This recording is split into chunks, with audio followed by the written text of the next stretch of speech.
चलिए अपने दर्शकों को हम बता दें कि हालिया दिनों में कई ऑर्डर जारी, चाहे हम मिनिस्ट्री की बात करें या लोकल लेवल ZDO CO की बात करें, कई जगहों पे ऑर्डर जारी किताबों को लेकर। लेकिन पिछले साल हमें याद है कि गवर्नमेंट ने किस तरह किताबें भेजी थी हमारे बच्चों के लिए और दर दर की ठोकरें खानी पड़ी थी हमारे बच्चों को। दूसरी जानिब जो ऑर्डर जारी होता है उस ऑर्डर में कैटेगोरिकली लिखा है कि कितने पैसों तक आपकी किताबें अपने बच्चों के लिए मिल सकती हैं प्राइवेट स्कूलों में। लेकिन दूसरी जानिब सोचने वाली बात यह है, इन्हीं प्राइवेट स्कूलों में हंदवाड़ा कुपवाड़ा की बात करें तो कई स्कूलों की शिकायतें मौसूल हो रही है कि इन स्कूलों में एनुअल चार्जेस लिया जाता है, इन स्कूलों में एडमिशन के लिए डोनेशन लिया जाता है। और वो डोनेशन किस तरीके से लिया जाता है आपको बता दें। सबसे पहले क्या किया करते थे, ये रिसिप्ट दिया करते थे कि ये आपके चार्जेस का रिसिप्ट है, लेकिन आज वो रिसिप्ट नहीं मिल रहा है। आज एक कागज के टुकड़े पे पैसे लिखे जाते हैं, फिर वो बताया जाता है कि इतने पैसे आपको पे करने पड़ेंगे ताकि कोई सबूत ना रह जाए।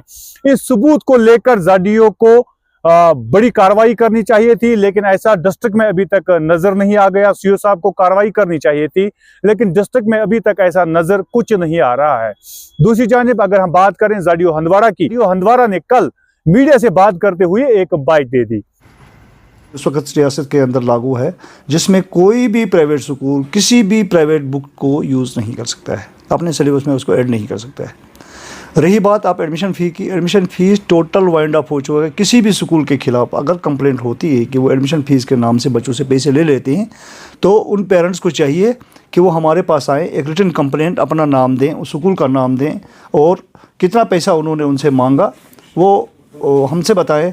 तो अगर कानूनी कार्रवाई ना हुई तो हम उसके ज़िम्मेदार हैं। लेकिन जो भी पेरेंट हमसे कंप्लेंट करता है, फ़ोन करता है, तो वो पेरेंट अपना नाम नहीं बताता, स्कूल का नाम नहीं बताता, सिर्फ बोलता है कि प्राइवेट स्कूलों में ऐसा होता है। तो हमें कहीं पे बहुत सारी कंप्लेंट्स हमारे पास आई हुई है। तो हमारे चीफ एजुकेशन अफसर कुपवाड़ा ने एक कमेटी तश्कील की है जिसमें मैं ZDO हूँ और ZDPO मेरे है, प्रिंसिपल साहब की कमेटी जो है वो जोनल लेवल पे हुई है। डिस्ट्रिक्ट लेवल पे कमेटियाँ हैं, डिप्टी CO वगैरह की जो है वो तैनात की गई हैं। वो कमेटी अपना काम कर रही है, हमने अपना काम शुरू किया हुआ है। हम हर स्कूल पे जाएंगे तो हम फ़ी के एतबार से पहले देखेंगे, क्योंकि हम बुक्स तो देख नहीं सकते हैं क्योंकि बच्चे स्कूलों में है नहीं। जब 1 तारीख को मार्च में स्कूल खुलेंगे तो उस वक्त हमारा इंस्पेक्शन इस बात पे ज़ोर होगा कि आया जो बुक्स प्रिस्क्राइब की गई है government of Jammu and Kashmir की तरफ से, क्या वो बुक्स, क्या वो ही सिलेबस स्कूलों में पढ़वाया जा रहा है या कोई अपनी मनमानी कोई स्कूल कर रहा है। अगर और उसमें ZDO साहब बड़े फकर से कहते हैं कि प्राइवेट स्कूलों पे हमने लगाम कसी है, हमने प्राइवेट स्कूलों को नोटिस भेज देंगे। आप बराई मेहरबानी अपनी कुर्सी से उठकर 4 प्राइवेट स्कूल चेक कीजिए हंदवाड़ा के, जो बड़े स्कूल खुद को कहते हैं, और उसके बाद वहां एडमिशन फीस चेक कीजिए। और प्राइवेट स्कूलों में आप हीटिंग सिस्टम चेक कीजिए, क्योंकि आज विंटर चल रहा है और विंटर में किस तरह से बच्चों को रखा जाता है एक बुखारी के नीचे और उन्हें गैस बुखारी दी जाती है। उसके साथ साथ कोई ऐसी हीटिंग सिस्टम तो नजर नहीं आ रहा है। लेकिन दूसरी जानिब यही प्राइवेट स्कूल वाले बच्चों से किस तरह से फीस वसूल कर रहे हैं उस पे भी शक की नजर है।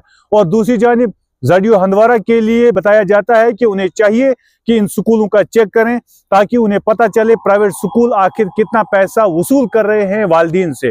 और दूसरी जानिब वालिदीन ये मजबूर है कहने के लिए कि हम मजबूर है किताबें लेने के लिए, हम मजबूर है एडमिशन फी भरने के लिए। अब कब तक हम मिनिस्टर को ढूंढें, CO को ढूंढें, ZDO को ढूंढें, ये इनका काम।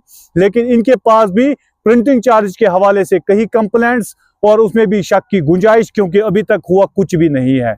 दूसरी जानिब CO साहब ने आज प्राइवेट स्कूलों के जो ऑनर है उनसे आज मीटिंग भी एक कर ली है। उस मीटिंग में क्या हुआ अगले रिपोर्ट में आपको बताएंगे। अगले रिपोर्ट में आपको बताएंगे हंदवाड़ा में कितने प्राइवेट स्कूल आज भी वालिदीन को मजबूर कर रहे हैं, या तो उनसे ज्यादा रकूमत ली जाती है, या तो दुकान का नाम दिया जाता है और वहां से किताबें फरोख्त करनी है, या तो उन्हें दूसरी जानिब डाइवर्ट करने के बाद उन्हें आखिरकार इसी स्कूल पे आना पड़ रहा है बच्चों की किताबें के लिए। इन स्कूल के नाम अगले रिपोर्ट में बताएंगे और अगले रिपोर्ट में बताएंगे कि इनके साथ कौन मुलवस। ZDO ऑफिस में जो पुराने कर्मचारी है, खिलाड़ी है, वो किस तरह से इन्हें बचाने में मसरूफ है। कैमरा पर्सन शवाद को दीजिए इजाजत। खुदा हाफिज।